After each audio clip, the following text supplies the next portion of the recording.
meus amigos, boa tarde a todos. Estamos aqui para gravar, para trazer para vocês hoje um lindo capítulo do livro Pensamento e Vida de Emmanuel. Dando um rápido spoiler aqui, nós vamos falar sobre os filhos. E vocês vão perceber ao longo da nossa leitura, da nossa exposição, que o Emmanuel é muito objetivo em dizer da responsabilidade que os pais têm na criação dos filhos e como isso influencia no futuro a vida de todos eles, né? Então, o tema de hoje é realmente muito legal. Convido a todos a ficarem até o fim aí para assistirem, porque os últimos slides são os melhores e os mais bonitos, né?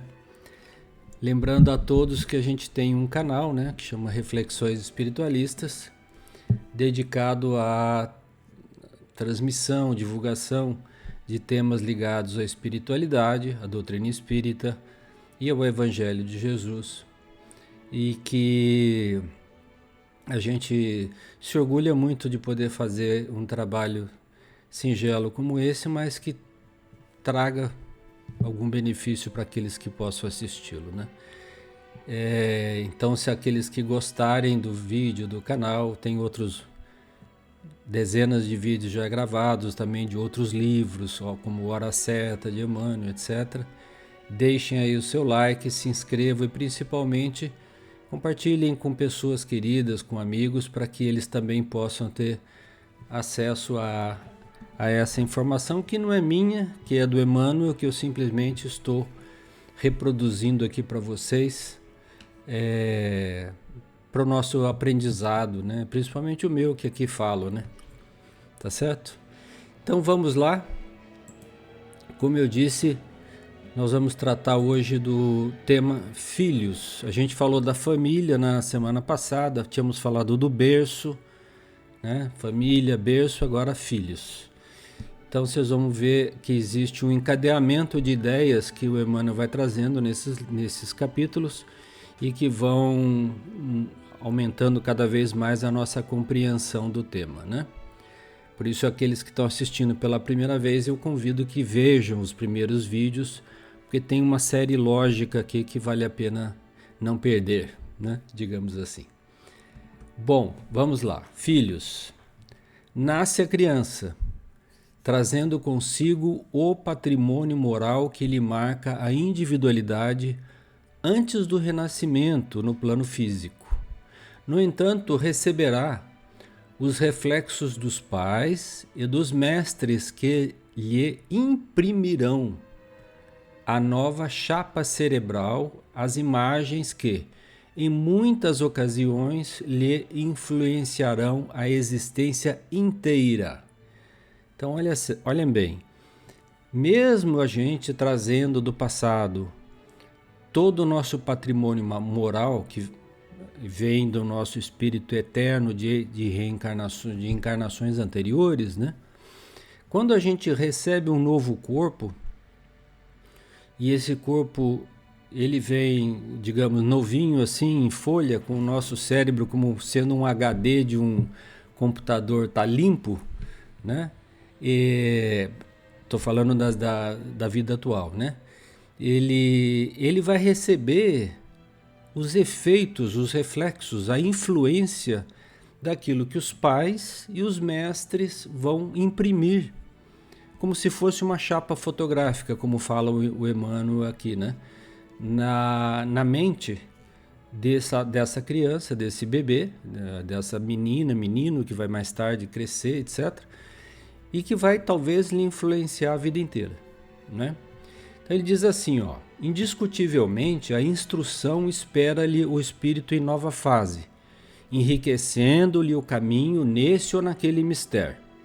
Contudo, importa reconhecer que a palavra escrita, em confronto com a palavra falada ou com o exemplo direto, revela poderes de repercussão menos vivos, mormente quando torturada entre os preconceitos da forma gramatical. Ele está falando, olha, a educação ela é nobre e tem que ser dada para qualquer criança, tá certo? Mas as letras escritas não têm tanto peso, não influenciam tanto aquela criança renascente quanto as palavras dos pais, dos mestres e principalmente os exemplos destes. Então ele diz assim: é que a voz e a ação prática, jazem impregnados do magnetismo indutivo que se desprende da reflexão imediata, operando significativas transformações para o bem ou para o mal, segundo a natureza que lhes personaliza as manifestações.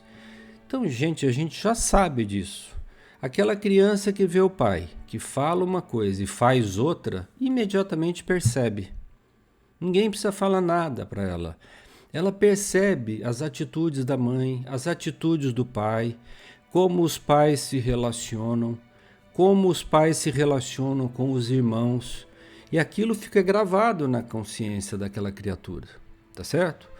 Por mais que você tente falar coisas que são contrárias àquilo que você está fazendo, no sentido positivo, é lógico, né? Mas se você não atuar desta forma, a criança percebe as diferenças, né? É porque ele diz aqui que a voz, né, às vezes gritar, né, o grito, a palavra áspera, a gesticulação e a ação prática tem muita influência, tem magnetismo sobre a criança, né?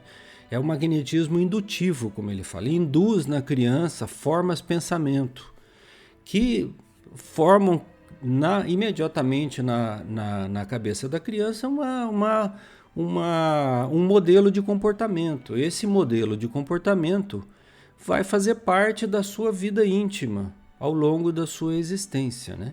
Por isso é muito importante que os pais, os professores, tratem com o devido cuidado determinados assuntos e se comportem adequadamente na frente dos seus filhos. Mais vale ensinar fazendo do que falando, ou do que mostrando, porque o que a gente faz é exatamente aquilo que a gente pensa, tá certo? Então vamos lá. As crianças confiadas na Terra ao nosso zelo de pais, né, são portadoras de aparelhagem neurocerebral completamente nova. É aquilo que eu falei, um computador novinho em folha ali. Em sua estrutura orgânica, a feição de câmara fotográfica, devidamente habilitada a recolher impressões.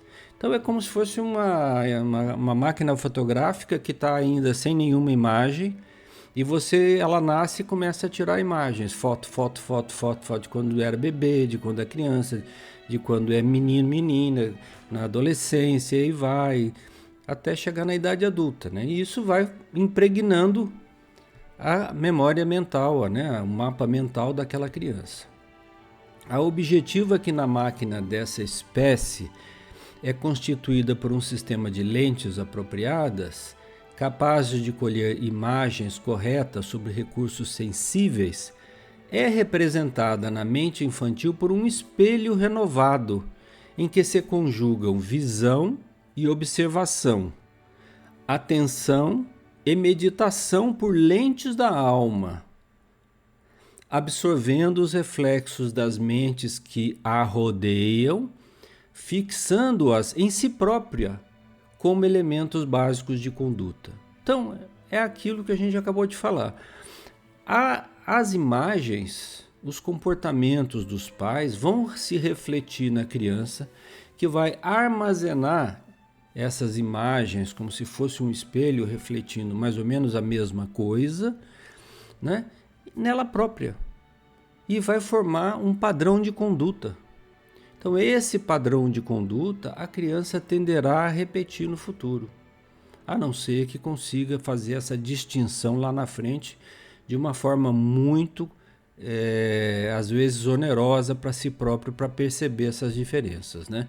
Mas pelo menos até a idade adulta, a criança aprende fortemente com os pais. Então ele continua dizendo: os pequeninos, ele é muito carinhoso, Emmanuel, né? Os pequeninos acham-se desse modo à mercê dos moldes espirituais, dos que lhes tecem o berço, os pais, ou avós, né, ou tias que cuidam às vezes, ou que lhes asseguram a escola, os mestres, os professores, assim como a argila frágil e viva ante as ideias do olheiro, né? Então, vocês entenderam a analogia, né? Então, uma argila que está lá frágil e tal ganha vida nas mãos do olheiro que lhe molda de acordo com a sua vontade. Então, a criança vai estar à mercê, né, sujeita a essas influências dos pais e dos professores.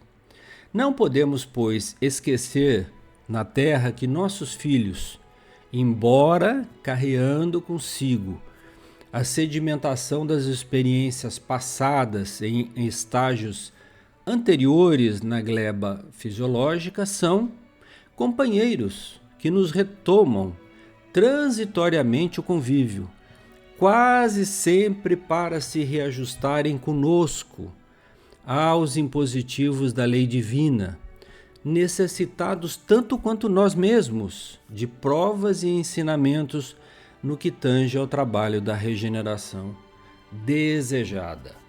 Então, esses nossos filhos, que obviamente trazem todo o seu cabedal de experiências de existências milenares, são, via de regra, nossos companheiros. Podem ter sido já em outras vidas nossos pais, podem ter sido nossos avós, que reencarnam, ou nossos irmãos em outras existências, mas que reencarnam, né, transitoriamente para conviver nessa nova existência na forma de filhos. E o objetivo é deles se reajustarem conosco. Ao quê? Reajustarem a quê? Vocês perguntarão. Aí ele responde: aos impositivos da lei divina, necessitados, como nós, das provas e dos ensinamentos, no que tange ao trabalho de renovação, de regeneração desejada. Então nós fazemos parte de uma grande família espiritual, de uma grande família, que nos alternamos nas vidas sucessivas, um ajudando o outro na tarefa da nossa renovação íntima, da nossa renovação espiritual. Assim é na maioria ou na grande maioria dos casos, tá certo? Ele continua dizendo o seguinte: excetuando-se aqueles que transcendem os nossos marcos evolutivos, ou seja, aqueles que estão muito acima dos nossos marcos evolutivos, ou seja, estão mais elevados espiritualmente que nós, à face da missão particular de que se investem na renovação do ambiente comum, todos eles nos sofrem os reflexos, assimilando impressões entranhadamente perduráveis, que às vezes lhes acompanham os passos desde a meninice até a morte do corpo denso. Então, ele está dizendo simplesmente assim, com raras exceções, daqueles espíritos missionários que estão muito além do nosso nível moral e espiritual, que não se deixariam impregnar por más condutas da parte dos pais, os demais sofrem a influência das condutas dos pais, sejam elas boas ou más. Então, esses espíritos elevados provavelmente são capazes até de fazer o contrário, de influenciar os pais positivamente. Mas isso é 1% dos casos. 99% dos casos é o contrário, são os pais que influenciam os filhos, tá certo? Então, ele diz assim, tratá-los à conta de enfeites do coração, ele está sendo gentil aqui, né? Será induzi-los a funestos enganos, porquanto, em se tornando ineficientes para a luta redentora, quando se lhes desenvolve o veículo orgânico, facilmente se ajustam ao reflexo dominante das inteligências aclimatadas na sombra ou na rebeldia, gravitando para a influência do pretérito que mais deveríamos evitar e temer.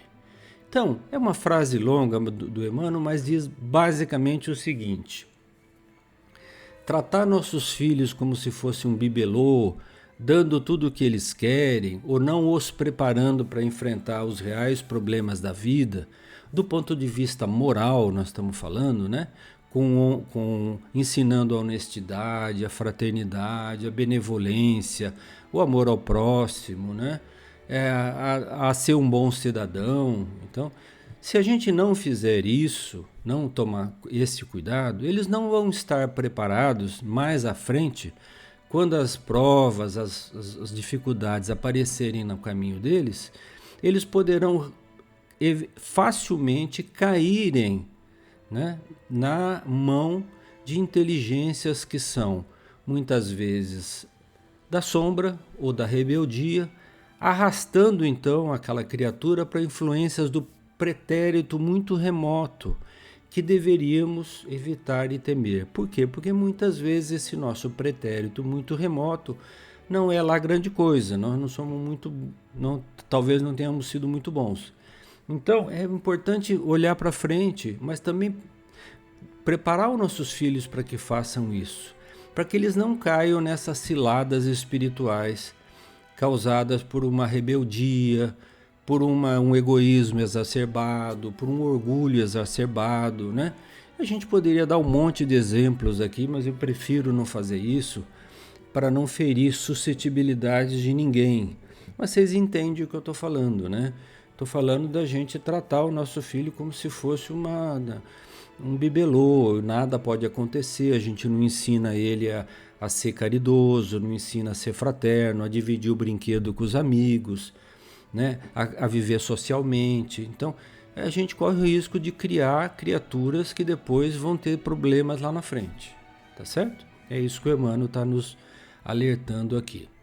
Então, esse aqui já é o último slide, gente. Ele fala assim: é assim que toda criança entregue à nossa guarda é um vaso vivo a arrecadar-nos as imagens da experiência diária, competindo-nos, pois, o dever, não é o direito, é o dever, de traçar-lhe noções de justiça e trabalho, fraternidade e ordem, habituando-a criança desde cedo à disciplina e ao exercício do bem. Com que? Com a força de nossas demonstrações, sem contudo furtar-lhe o clima de otimismo e esperança.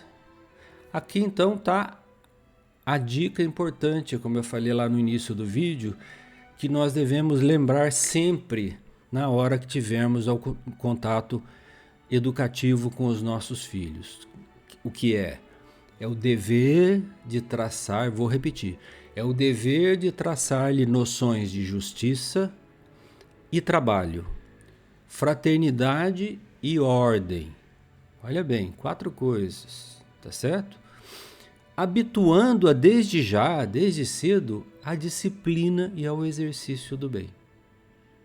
Disciplina e exercício do bem. Fazer as suas tarefas de casa, fazer seus deveres de casa, ajudar a mãe e o pai nos deveres familiares, tá certo? Que nós devemos fazer isso, arrumar a cama desde cedo, ensinar isso, fazer a sua higiene, ao mesmo tempo ter uma prática, ensinar a prática do bem com pequeninos gestos que começam na infância, né?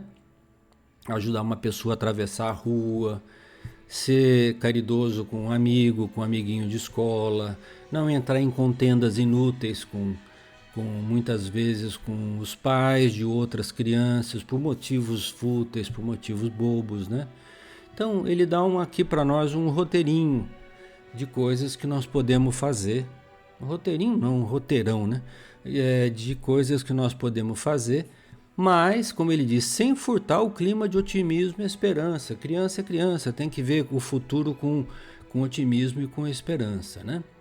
Acolhendo-a com amor, cabe-nos recordar que o coração da infância é uma preciosa urna, uma urna preciosa, melhor dizendo, a incorporar-nos os reflexos.